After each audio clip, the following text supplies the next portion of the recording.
What is good, y'all? It's your boy, John D. Saunders. You know the vibes. In today's video, I'm talking about value-based pricing and how you can structure it for your service-based business to find success. Lego. First and foremost, thank y'all for coming through. As you know, I'm always about getting straight to the goods. Make sure you like, comment, subscribe below. Drop me a comment, ask your questions. I'm happy to respond to all of them. And without further ado, let's break down value-based pricing. So when you're thinking about selling to a client, in our example, we sell branding and web design services to clients. Now, we always say sell, but you don't want to sell, you want to serve your clients. And Chris Doe, basically my spirit animal, the founder of The Future, said, the difference between amateurs and professionals is amateurs give advice and professionals diagnose. And that's the biggest thing you want to take from this entire video. You don't want to necessarily sell your services. You want to diagnose the client's potential problem and be able to find solutions to be able to fix their problem. And by doing so, you're becoming a thought leader in the space. And when you become a thought leader, you can charge a premium for your services because you have the expertise that you can provide to that prospect or client. Always think of the desired future state, right? What the client is looking to get out of what they're looking to accomplish and what the future state will be if you can help them. By definition, value-based pricing is the perceived value of a product. So as a web designer and brand strategist, let's say we do a website for $10,000. If we know that that website can convert maybe 1 to 2 clients at $5K each, then it's worth that expense, right? And essentially I can forecast how much money that potential client will make over the next 3, 6, 12 months. That's why it's so important as a branding individual or web designer to leverage real data to make informed decisions on what you need to do. So let's go ahead and dive into this value-based process and get it done. So step 1, you want to be able to analyze and understand what value-based pricing is, right? And by doing so, you can cultivate the conversation you're having with a potential prospect around that.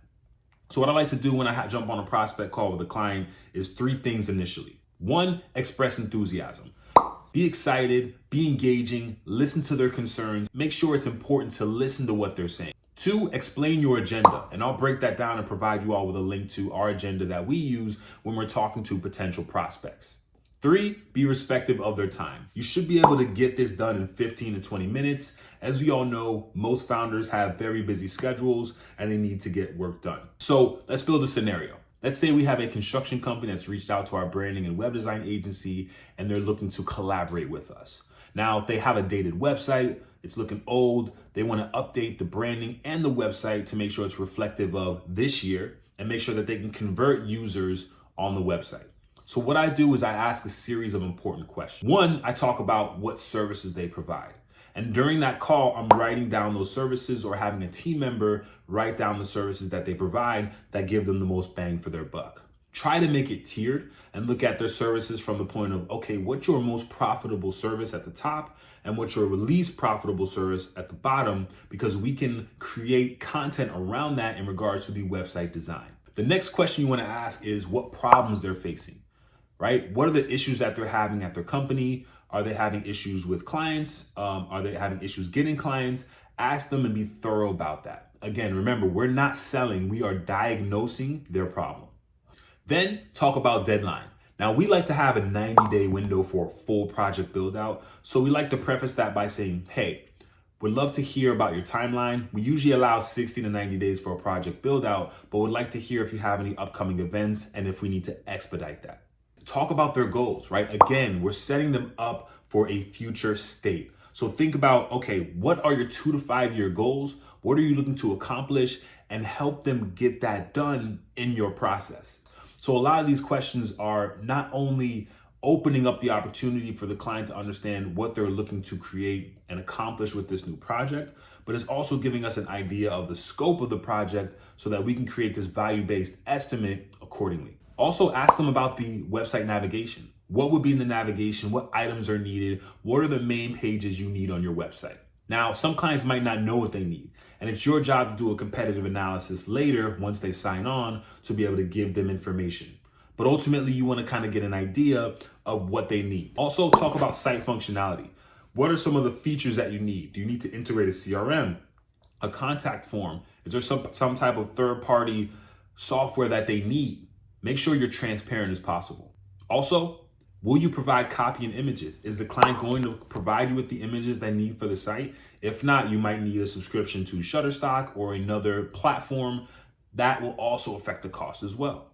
And then probably one of the last and most important questions is, if you were able to reach this goal, how would that affect your business? And this is the biggest piece that leads into that value-based pricing structure, right? So to go back to this construction site, we're sitting down with the client, we're talking to them, we're vetting them out, we're answering their questions, we're making sure that we're talking about them, we're talking to them about a desired state, right? Where they want to be, what their goals are.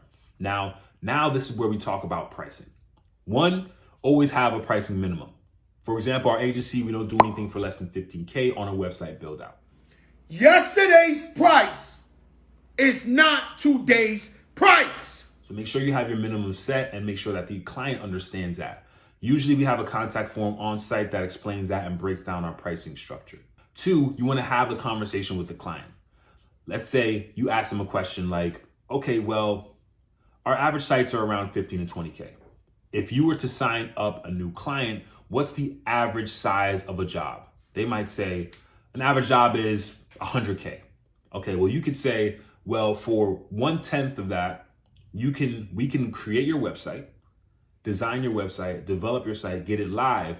And if you can get new clientele within a 2 to 3 month window, would that be something that you would think about?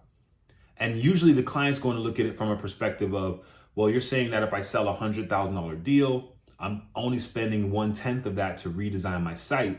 It's a no-brainer. And by structuring that way, the prospect or potential client will look at it from a perspective of, wow, this is an investment in my business that I'm making that I'm going to see a return in because I'm going to have this new design. It's going to look more lucrative. I'm going to be able to acquire more high-end clientele. And this is all uncovered from the questions that we went over during that vetting process. And so not only does this help the client make a better, more informed decision, but it makes it easier for you to provide value-based pricing at a set cost where you're not necessarily charging hourly. Because when you start to charge hourly, that's when the issues arrive. That's when clients might ask for more things, you run into scope creep, and then ultimately you're doing a project for pennies. This allows you to do it on a value-based process based on what they could potentially make. It allows you to be able to make enough to complement and supplement your team, build out a beautiful design and development project, and get the job done. So with all that said, y'all, I know that was a mouthful. I hope that was helpful. And if you have any questions, drop a line below. I'm going to drop a link to our prospecting call doc so you all have access. And if you have any questions, let me know. I will see y'all later. Peace.